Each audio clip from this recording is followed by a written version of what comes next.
गुस्से से तिलमिला उठे भाजपा सांसद सुब्रमण्यम स्वामी। अपनी जान को खतरा बताए जाने पर लोग आगे आ गए, बैठ गए। वहां तक प्राइम मिनिस्टर नहीं पहुंचे थे, वहां से 1 किलोमीटर दूर थे। जैसे इन्होंने मुझे रोका, हो सकता है वो उनकी गाड़ी रोक लेते, उनसे बात करने की कोशिश करते।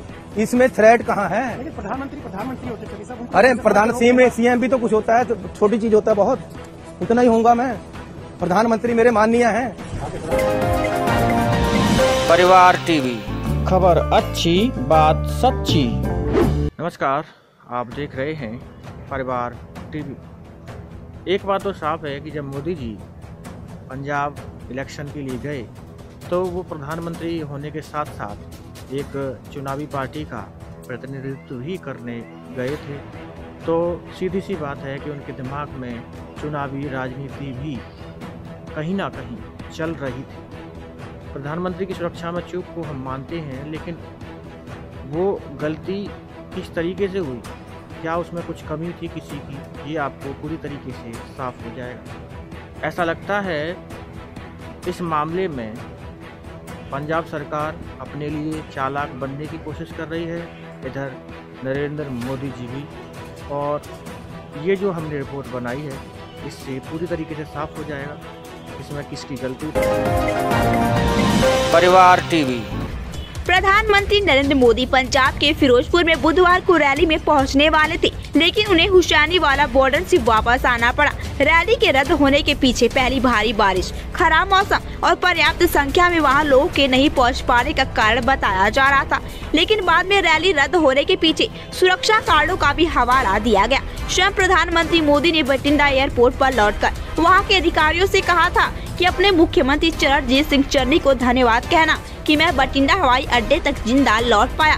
पीएम मोदी के इस बयान के बाद अब इसमें राजनीति भी शुरू हो गई है। भाजपा और कांग्रेस के बीच आरोप प्रत्यारोप का दौर चल पड़ा है। इसी कड़ी में कई मौकों पर पार्टी लाइन से इतरार रखने वाले भाजपा सांसद सुब्रमण्यम स्वामी ने भी इशारों में मोदी शाह पर करारा हमला बोला है। सुब्रमण्यम स्वामी ने कहा, इसके पहले इस देश ने इतना डरपोक प्रधानमंत्री कभी नहीं देखा, जो हजारों सशस्त्र जवानों के बीच घिरे होने के बावजूद भी ये कहे कि अपने मुख्यमंत्री को धन्यवाद कहना कि वह जिंदा एयरपोर्ट पहुंच गए हैं। मैं मोदी साहब से पूछना चाहता हूं कि आपको किससे डर लग रहा था? क्या उन निहत्थे अन्नदाताओं से आप डर रहे थे जिन्हें आपने पूरे 1 साल तक दिल्ली बॉर्डर पर बिठाए रखा था, या फिर आप रैली में खाली पड़ी कुर्सियों से डर रहे थे जिन पर बैठने के लिए जनता नहीं आई थी? सुब्रमण्यम स्वामी यही नहीं रुकते और आगे कहते हैं कि यदि इस देश के प्रधानमंत्री को खुद ही अपनी सुरक्षा की चिंता सताने लगे तो देश के नागरिकों की सुरक्षा तो फिर भगवान भरोसे है। प्रधानमंत्री की सुरक्षा की जिम्मेदारी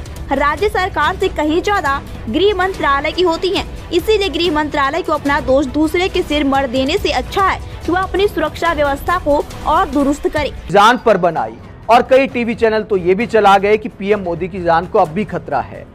तो दोस्तों, क्या वाकई पीएम मोदी की जान को खतरा है? और क्या पहली बार पब्लिक पीएम मोदी की गाड़ी के इतने पास तक पहुंच पाई? एक वीडियो मैं आपको दिखाता हूं। 15 सितंबर 2018 का ये वीडियो है।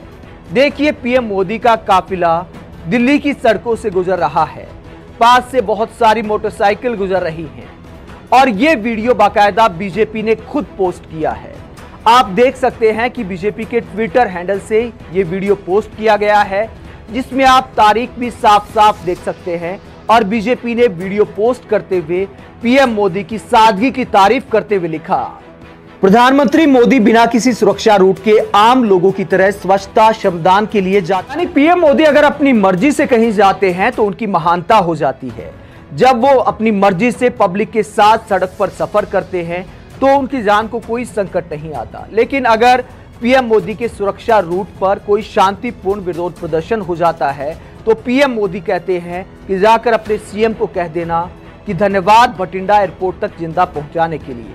और उसके बाद मीडिया बिना अपनी बुद्धि का इस्तेमाल किए लगातार एक तरफा रिपोर्टिंग किए जा रहा है। एक तरह का माहौल बनाने की कोशिश की जा रही है। सोच कर देखिए कि आज देश के सामने किस तरह के मुद्दे हैं।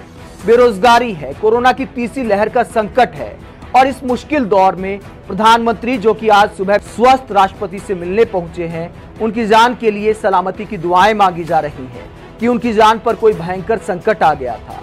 क्या गृह मंत्रालय की किसी रिपोर्ट में यह साफ हुआ कि प्रधानमंत्री पर किसी तरह का हमला किया गया था या फिर जो विरोध प्रदर्शन करने वाले थे वो हथियार लेकर आए थे? एसपीजी क्या कर रही थी? ये तमाम सवाल हैं। माना कि सुरक्षा में चूक हुई है, उसके लिए जिम्मेदारी और जवाबदेही दोनों तय होनी चाहिए, लेकिन क्या प्रधानमंत्री की जान पर संकट आ गया था या फिर राई को पहाड़ बनाया जा रहा है? हेलीकॉप्टर से रैली स्थल तक जाने का कार्यक्रम स्थगित किया और सड़क पर अपने 10,000 सुरक्षा गार्ड के साथ काफिला दौड़ा दिया। उसी सड़क पर जिस पर कभी किसानों को रोकने के लिए कीलें गड़वाई। किसानों को मक्कार का मुखड़ा देखना कबूल ही नहीं था, इसलिए वे मोदी के रास्ते में आए ही नहीं। तब मोदी ने अपने 20-30 समर्थकों को नकली किसान बनाकर पंजाब की सड़कों पर बुलाया, नौटंकी करवाया और स्क्रिप्ट के अनुसार गाड़ी मोड़कर वापस लौट गया। स्क्रिप्ट इतनी मजबूत थी कि किसी को कुछ भी पता नहीं चलता, मगर मोदी के नकली किसान बने समर्थक भाजपा का झंडा लिए कैमरे में कैद हो गए और नौटंकी से पर्दा हट गया। प्रधानमंत्री पद एक गरिमापूर्ण पद है, लेकिन मोदी हर दिन इस पद की गरिमा को कम करने का काम करता है। गृह मंत्रालय ये देखो बाहर दिखाओ। गृह मंत्रालय देखो, ये प्रदर्शनकारी मुझे रोकना चाहते हैं। रोको रोको रोको, दिखाओ। गृह मंत्रालय दिखाते क्यों नहीं आप? ये देखो, ये प्रदर्शनकारी आए ना मुझे रोकने के लिए, तो मैं अब इनको मार दूं? अब मैं कहूं कि मुझे सिक्योरिटी थ्रेट है, ये सिक्योरिटी थ्रेट है। आप नीचे उतरो मेरे साथ, एक मिनट नीचे उतरो। गृह मंत्रालय ने भी, अरे छोड़ो गृह मंत्रालय को, अब वो देखो पीछे दिखाओ। अरे भैया ऐसा थोड़ा करते हैं, अगर मेरी इंटरव्यू कर रहे तो दिखाओ। दिखा रहे, चलो बाहर नीचे उतरो। कोई नहीं सर, चलेगा नहीं, चले नहीं गए। मैं ये बताना चाहता हूँ, चलो मैं ये बताना चाहता हूँ, आप दिखाने नहीं देते। अब मेरी गाड़ी रोकी गई है, 10 आदमी आ गए मेरी गाड़ी को रोकने के लिए, पुलिस चारों तरफ खड़ी हो गई है। उनकी तो रोकी भी नहीं गई थी, उनकी तो 1 किलोमीटर पीछे थी। अब ये मैंने प्लान थोड़ो है, हम एक रैली से दूसरी रैली पे जा रहे हैं। और नीचे दिखाऊं मैं आपको, क्या देख लो? उतरो उतरो। ये सर ये उठा लिया। पीआईबी से जो जानकारी दी गई उसमें हुसैनी वाला जाने का जिक्र नहीं है। इसमें फिरोजपुर की रैली का जिक्र है, जिसमें प्रधानमंत्री 42,000 करोड़ से अधिक की योजनाओं की बुनियाद रखने वाले हैं। लेकिन हुसैनी वाला के शहीद स्मारक जाने की कोई जानकारी 3 जनवरी के पीआईबी की प्रेस रिलीज में नहीं दी गई है। सवाल के अनुसार बठिंडा में जहाज से लैंड करने के बाद प्रधानमंत्री को हेलीकॉप्टर से हुसैनी वाला जाना था, जहां शहीदों का स्मारक है।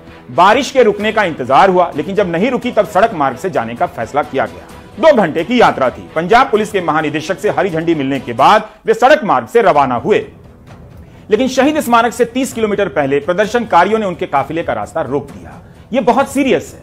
प्रधानमंत्री का काफिला फ्लाईओवर पर 15-20 मिनट तक रुका रहा। उसके बाद काफिला वापस एयरपोर्ट आ गया और प्रधानमंत्री दिल्ली। प्रधानमंत्री की रैली के लिए 10,000 सुरक्षाकर्मी तैनात किए गए थे।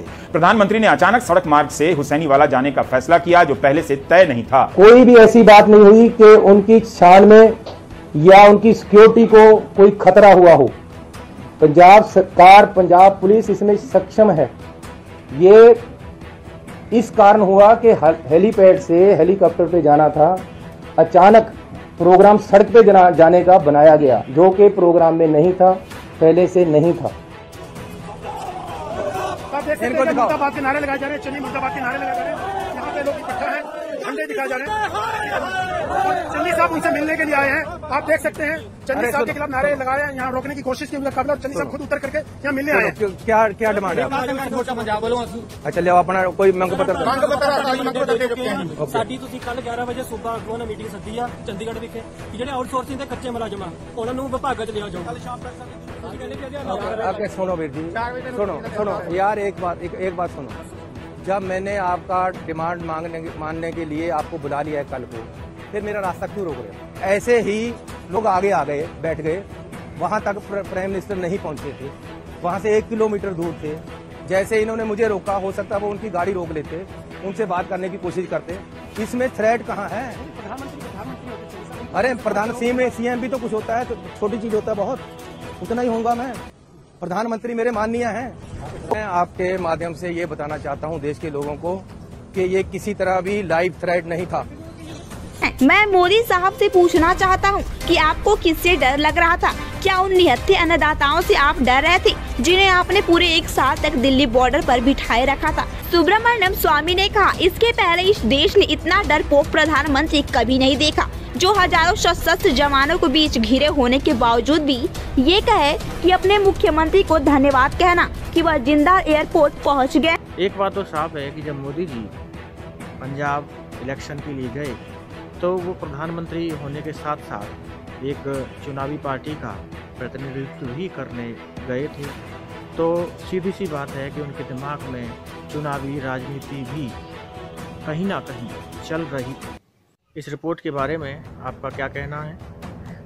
आप हमें कमेंट कर सकते हैं और परिवार टीवी को सब्सक्राइब करके जागरूकता को और सच को फैलाने में हमारी मदद करें। देखते रहिए परिवार टीवी, खबर अच्छी बात सच्ची। नमस्कार।